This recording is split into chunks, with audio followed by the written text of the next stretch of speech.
You watch me today, little Edward, as I rush with the express. That'll be a fine sight for you indeed.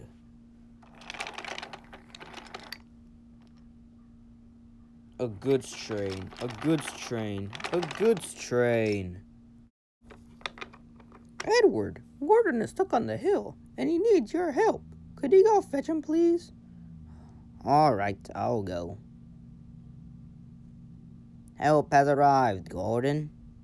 Huh, that won't do at all. A silly and old engine like you?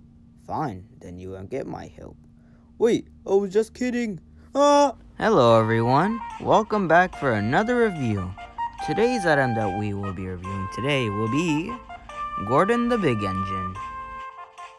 Gordon first appeared in the 3 Railway Engines book, where in the story, he was teasing Edward for being too old and unreliable, but then got his comeuppance when he would have to pull a long, dirty freight train, and would then end up getting stuck up in the hill, saying the freight cars were pushing him back, so they would have to get a backup engine, calling Edward to push Gordon back up the hill, and would then make it across the hill by believing in themselves. But unfortunately, when Gordon had passed, Edward was left behind. But the story was a big success. It was adapted for television, and Gordon was a main character in the show for many, many years, still being a main character now with the CGI series. Gordon was introduced to the wooden railway in the year 1992. Unfortunately, I don't have the original version of him, but my earliest one I have is my 1999 Gordon. This Gordon would lack lots of details, making him look very, bare. But it was a different time back then, so I don't really mind. He was a very thin engine in length and in size, with the lining he had on his side being very thin, with smaller windows as well. He also had this ledge in the back, which was a very odd inclusion, but strangely stayed present for many, many years to come. Another thing is that under his tender, there's no name on it, which also the engine wouldn't have. This engine would eventually change in the years, shown with this Gordon right here.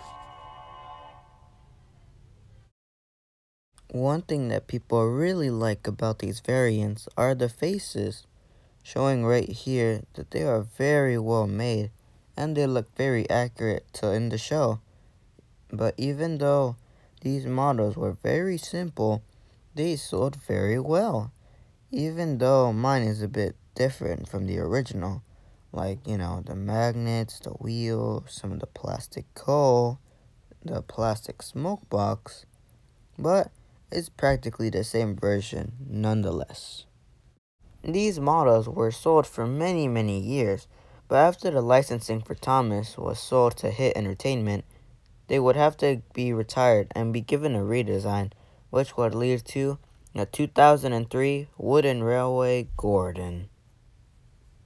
One thing to notice about this Gordon is the detail that was used, which was a definite major upgrade to the original one, which would now include stripes and railings, and would have a more bulkier lining, with the original one not having many of those features.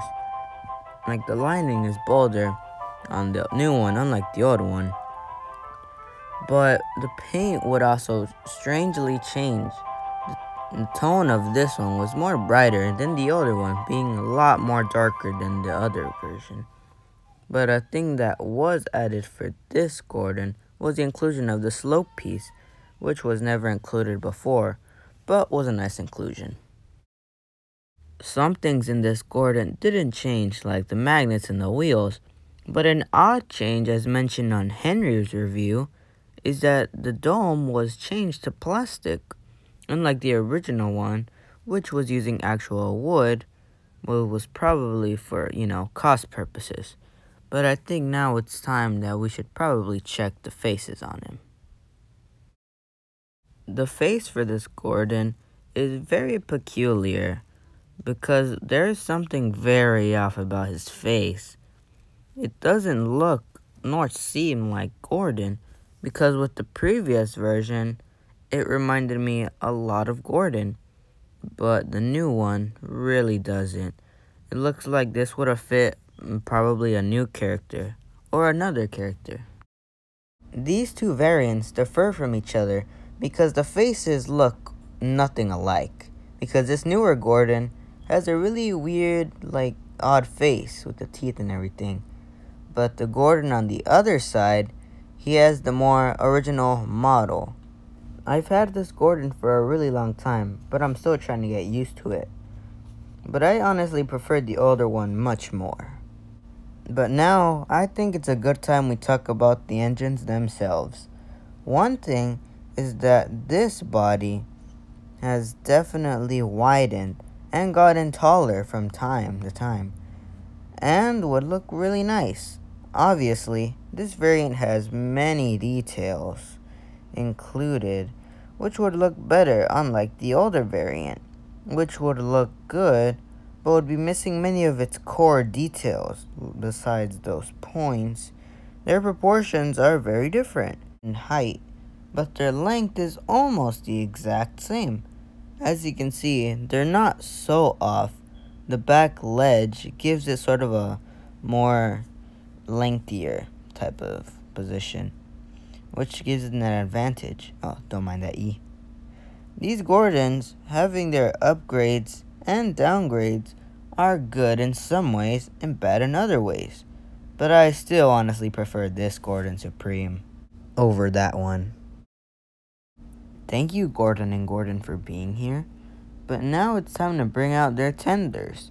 Let's see what's different between these two. Well, let's find out right off the bat. One thing that you can see with these two are the lining mentioned earlier. One is more thicker and the other is thinner. As you can see right here, the number is also very different, with this one being more smaller and the other being much more bigger in size. But the length is much more different, as the new one is smaller and the older one is bigger. But only those type of changes were made. Nothing much really changed besides something like the name and stuff. As for all of the main cast, Gordon was model would also have to be discontinued to make room for the CGI redesigned version of Gordon, which was given at the time looking like this. Get it away! Get it away! Ah! After that Gordon was sold for only 1 year, Mattel took over for the Thomas licensing and replaced that horrendous Gordon with the new 2013 Fisher-Price version of Gordon, looking like this.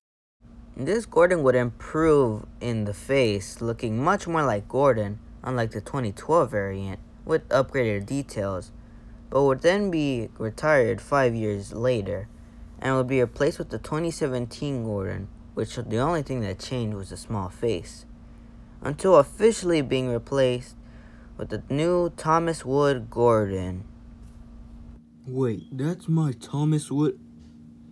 I'm gonna commit oof now.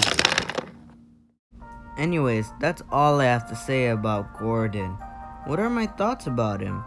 Well, I like that Gordon's character differs from many others, because he's a boastful, arrogant, self-confident type of character.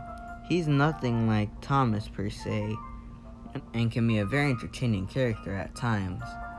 But anyways, I suggest you get Gordon if you don't have him already. He's a must-have character, and also he's the number 4 engine. You can't have a collection without him. But anyways, for me it's time to rate these engines. I give this old style 1999 Gordon an 8 out of 10. And I give the new style Gordon a 6 out of 10. It's not the most perfect rendition of Gordon, nor the charming, but it's a good rendition of him nonetheless. But that wraps things up. Thank you guys for watching, and I'll see you in the next one. Later.